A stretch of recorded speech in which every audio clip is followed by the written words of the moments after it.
Hi, I'm JoAnne Kosey, and welcome to another edition of Coffee with Kosey on RBTV. My guest today is Riverside Police Chief Tom Weitzel.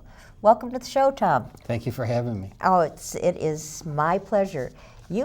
I've known you a long time. When I looked things up and I realized you've been on the force for 27 years. Yes.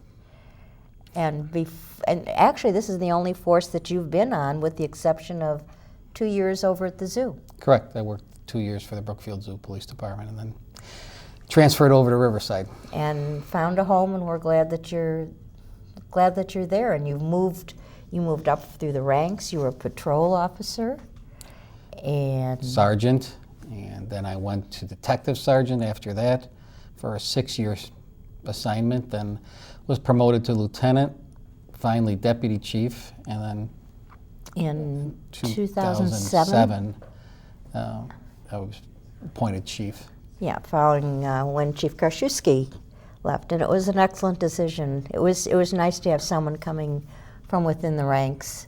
Yeah, I appreciate that. Well, they did a good job of mentoring and bringing on future leaders, so I was prepared to take over. Yeah, and you've got a couple of Riverside boys on the force. We do.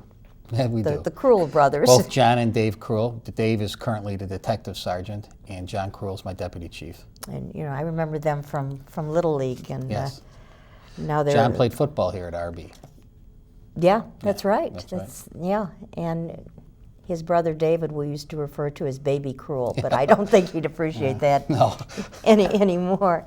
Yeah, so you went to Lewis University to get both your bachelor's and your master's degree. Correct, and I went back to school while I was working. So the village has a program that if you have your 2-year degree or associates or above, they'll pay for you to reimburse you to either get your undergraduate or graduate. So I took about 5 years for me to go because I was working and then going to night school, but I was able to complete it. And raising a family. And Yes. and by the way, raising a family. Yes. Yeah, that's good. Do they still have that kind of a program now, or with the economy and the restraints? Currently, that's still in effect. We still have educational reimbursement. So Which is good, because I think you're down as far as the number on your force. we just hired a new officer this past year, and he's just going to be released on his own this month, actually. So it brings us up to 19. Released on his own? Yeah. Well, he's had to be patrolling with another officer during this field training program, so he'll be able to be on his own probably in about the next week. Okay, well, we'll try and be good so that he doesn't get disillusioned. Things have changed quite a bit from when you first started on the force, though, haven't they? They have. The criminal activity and just the activity alone for the police department has increased. Demand for police services up probably nationwide, and Riverside's no exception. However, a lot of our calls that the police answer we have a lot of service-related calls too, in addition to criminal activity. But overall, we probably average about 16,000 calls for police service a year. In a town of 9,000, that's a lot. That's a lot. Do you get a lot of frivolous calls? We get a lot of quality of life issues. Yes, we still answer dog calls. We still answer what residents would consider, police, other agencies might consider minor parking complaints, loud noise complaints. But in a community like Riverside, where people, are used to the nice tranquility, those are important issues. So we do still answer those calls. Yeah, I can. I mean, sometimes I'm sure that you want to laugh when you see, Sure. but they're all important to the person who's calling. Absolutely. Yeah, I can remember some of the things that we did as teenagers in comparison to what the kids do now. And do you still have a juvenile officer? We do. We actually have one juvenile officer per shift now, and they handle the juvenile either petitions, arrests, or just station adjustments, which are really a counseling session with the parents, because state law changed that you have to have juvenile officers on each shift to handle those type of activities. They can't be handled by regular patrol officers. Yeah, and what about the community service officer? What is their position? Currently, that's Bill Nezolowski. He was a police officer with us for many years, retired. The village hired him back as the community service officer, which is a part-time position. He works 32 hours a week, and his job is to do a lot of parking enforcement. He fills in for the crossing guards when they're not there. He does a lot of community relations type work because there's probably nobody that doesn't know Bill Nesolowski in the community. And he does a lot of errands that would take him outside the village that we can't send police officers to do. Court transfers, court documents, running evidence to the crime lab that we don't want to send a patrolman out of town for, so they'll send the CSO for that. Yeah, and he's affectionately known as Ski because nobody could pronounce Nesolowski, much less spell Correct. it. Yeah, so yeah, Bill has been around a lot, and he knows a lot of the kids too. Oh, absolutely. He's one of the ambassadors of the department. Yeah, he's an asset. Absolutely. It's good to have someone like that, and then he was raised around here, so that gives him familiarity. Yes. And so there's really a lot that's changed for you, but it still has not prevented you from continuing the things that you do as far as education-wise. You went to FBI training. I did. I had an opportunity to attend the FBI National Academy, which is an executive level education program put on by the FBI at the Marine headquarters in Quantico, Virginia. And what they do is they select chiefs from throughout the nation to attend for 3 months.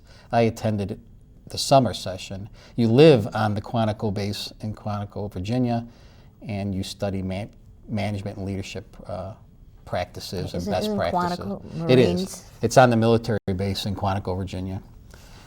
Quite an experience. Glad to get home? Yes. Glad to get home. Glad to get the knowledge, but glad to get home. Okay, we're going to take a break now, which usually means it's time to have a cookie.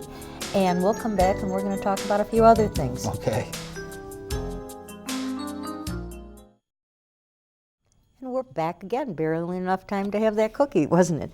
All right, you have received some honors recently, as in May. Yes. And would you like to tell everybody about that, or do I have to tell on you? I was actually elected president of the West Suburban Chiefs of Police, which is obviously a suburban chiefs association that really one of their main focuses is to push legislation.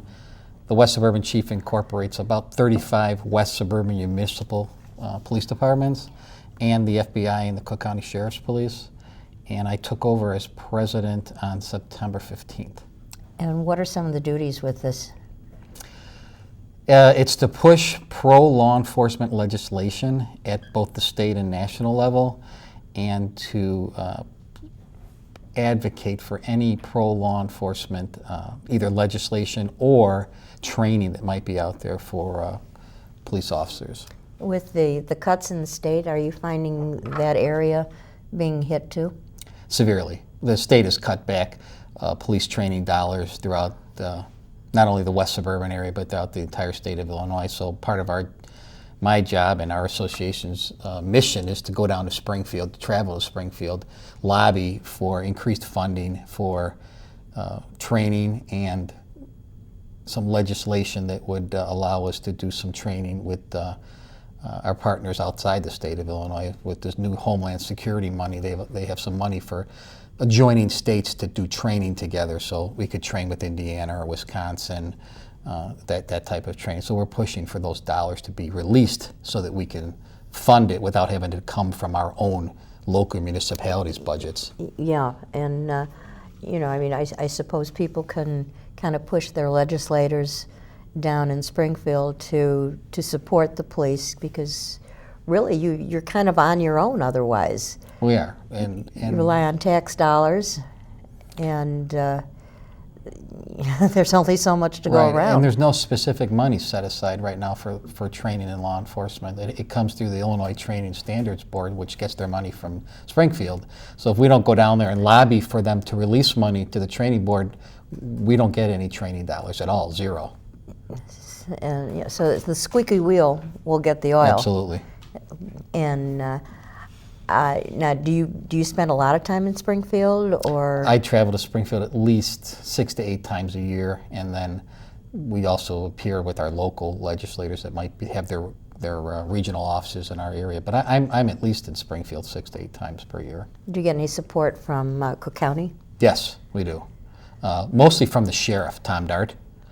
He supports our initiative, and he will travel to Springfield with us if he's on board with what we're trying to get passed, which in most cases he is. So we work closely with the sheriff's office. Yeah, and I think I had told you, he also was a guest on Coffee with Kosey, and he too has one of these limited edition mugs. Yeah, he's a very good police leader, and he travels to Springfield too often. Yeah, he had told us that his department has been cut, yet other departments are shuffling more work into his department. Absolutely, because suburban police departments rely on the sheriff's office for mutual aid on expertise we don't have, such as Riverside. We don't have a canine unit. If we need a canine unit, we ask the sheriff's office to send their canine officer to help us, or their hostage team, or their evidence collection unit.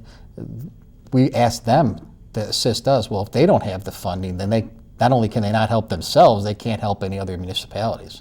Yeah, that's it. And Riverside Lawn being unincorporated, doesn't the sheriff's department has to take care of that? It does. And I don't know what kind of an agreement you have with that department, but we have an agreement with both the sheriff's department and the Forest Preserve District to be first responders. So we'll respond to a criminal act because they're farther away, and then we'll hold or maintain the situation until they get there to take over. But that sometimes can be, 20 to 30 minutes for the sheriff to respond because they just don't have the officers out. Yeah, that's too bad when the demands now are more for service, and you're in a position where you can't provide the quality that you would like. Correct. It's got to be very frustrating. It is, and sometimes response times will increase. Not for the emergency calls or the in-progress calls, but some of the calls that people are just calling the police to report a crime, or they need to have a report taken for an insurance purpose, for example. You might wait much longer than you had in the past. Because I've noticed that more people, it doesn't seem like there's a real increase in violent crimes, but on the more robberies, more home invasions, yes, and more people are getting this ADT and all the different security systems. Absolutely. Riverside, one of the biggest crimes we've traditionally had is property crime, burglaries and thefts. And they come to our community because they view it, a lot of the burglary suspects we interview will tell us outright they view it as a more affluent community, and then if they break into your home, they'll be able to steal laptop computers and cash and jewelry. So they target this area for their burglaries, and then usually they go sell them very quickly, either on the street or at a pawn shop. Yeah, that's actually, I would think that, except for the outskirts of Riverside, you wouldn't want to go too deep in because you can't find your way out. A lot of very rare do our property crimes happen at night. Mostly during the day. They can't find their way out. I remember a court reporter telling me that one of the greatest things that came about was the gym shoes that had the lights in them. Oh, yeah. Because at night they could see these people running away, and it was just a real giveaway. So we went ahead and got a security system because we have a deaf dog. So there's so much for that help. Yeah. But it's really kind of bad. And what about the neighborhood watch? I know they were trying to get that going. They did. They kind of revitalized it with the Safe Environment Commission in Riverside. They kind of took the lead. The police department is helping them as a liaison, so that the neighbors could report suspicious activity to us. Yeah. The signs are already up. We've actually passed out cell phones to residents that pre-program our phone numbers in. Do you remember years ago there was going to be a neighborhood watch program, and I think you were the one that was behind it, and we all met and there was a grant to get the phones, and we got our phones. I still have mine. Yes, I remember that program. The brick. It was like a brick. But we've progressed since then, so we will be glad to watch our block. The ones we give out now are the small. Oh, because that other really was a brick. Cell phones. These are, no. It's kind of an antique now. Okay, we're going to take another break, and we'll be back. And we're back. Now, before we go any further, the crew has asked me to ask you this question. What is your favorite police program? The show I watch the most is Law and Order, but that wouldn't be the most popular in my house, but that's the one that I watch the most. When you get to charge of the remote, that's the one. What is it that you like about that program over the others? I like that it's really broken into two segments. It has the police aspect where they go out and solve the crime or make the arrest, and then they have usually the last 30 minutes are on the prosecution end of it in court. So I like that format. Is it very accurate? Actually, I think it is, especially the court part of it seems to be whoever is a technical advisor on that program seems to be pretty on spot. And the thing with Law and Order, at almost any time of the day, you can get it on some channel. Oh yeah.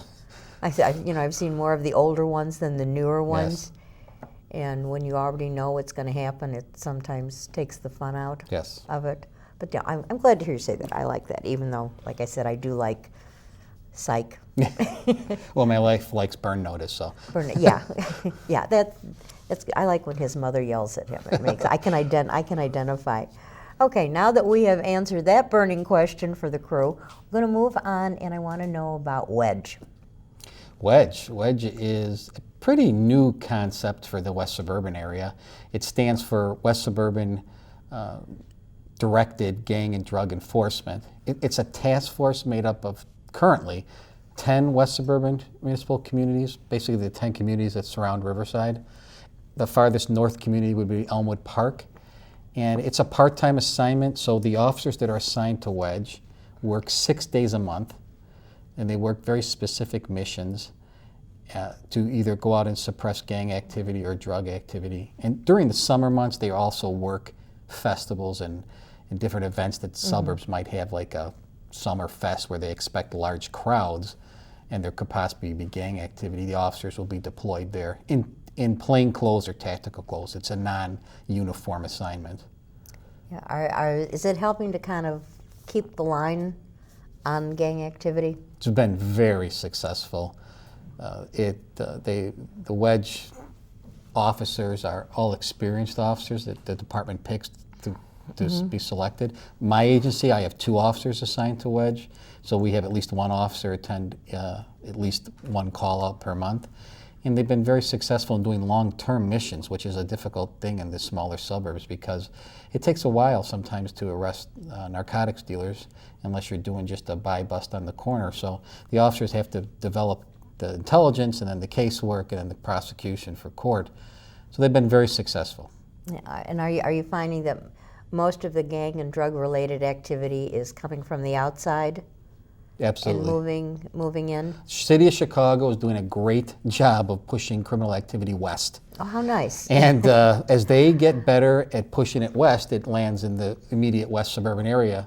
I mean, you can, from Riverside, the city of Chicago border's 2 miles. You can go down to Austin Boulevard, and those towns are in Wedge, Oak Park, Cicero. So we have to take over now and kind of hold the line. But a lot of these gang members that are being arrested are affiliating themselves with Chicago street gang members. That's how we know that Chicago's really trying to push criminal activity out of their jurisdiction and farther west. Well, that's not right, though. What they should be doing is trying to cure it within their own. Well, I would agree with you, but they probably don't. They want the problem out of, every department wants the problem out of where they police. This is why this is a better concept, because we pooled 10 towns together so that we can push the criminal activity out, period. Yeah. Where it goes from there, hopefully, is jail for us. And we're not looking to push it to another suburb. We're looking to stop it, make arrests, and get significant jail time on those arrests. Yeah, well, maybe we ought to talk to Rahm Emanuel. Send him a little note. We'll have him come be a guest. Yeah, invite him to be a guest. Yes, we'll give him cookies in a mug. He'll be ours forever. Take your gang people back. No, let's get rid of them. And I think it's a good thing that if anybody is alerted to any kind of gang or drug activity or has any suspicion, that they can anonymously let you or the sheriff's department know. Absolutely. We have an anonymous phone. You can email. Well, all the departments on their home websites have the email. We're just now creating a Facebook account for Wedge, so we can get that out there. And you don't have to leave your name. I mean, you can go to, and you don't even have to leave your email. I mean, you could go to a public library and send us an email tip and it'll be investigated. And we've made several arrests off those type of tips. And that's a good thing. I think, if, we're all in this together, so I think we all have to try and take care of it together. Absolutely. Be the change you want to see in the world. Absolutely. And that's how we can do it. Well, what's next for Tom Weitzel? Right now, we're focusing on 2012, at least for planning for the police department. I'm getting through the budget season actually this week. And I hope to have some new programs for the police department where we just completed internally, we just redid our entire policy and general orders for the department. Kind of a boring assignment, but it's really what dictates what the officers do while they're out on patrol. So it is really a key, important part. And then I just hope to continue as the police chief. I love my position. We want you to stay. Well, I want to stay. Okay. We have they have great officers. They have a great staff. And I mean, I only look like our agency is well respected and professional because of the frontline officers doing their job. And that's to your credit. And it's to their credit too. I mean, they're hiring better. We're hiring college-educated officers nowadays, and more well-rounded individuals. No Barney Fifes in our town. Doesn't exist anymore. Does not. Well, neither does Mayberry. No. Neither does Mayberry.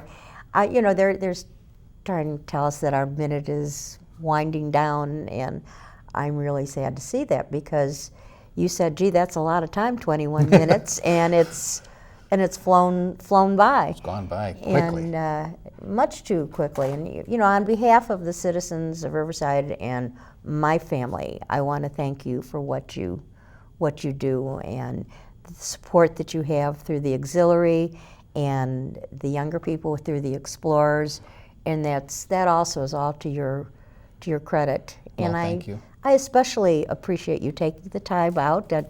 Thank God there was no crime and you were able to be here. Oh, it's my pleasure, and thank you for inviting me. Oh, we'll have to do this again sometime. I'd love to. Okay, maybe we can get Tom Dart with us. Absolutely. Oh, would that be a good show?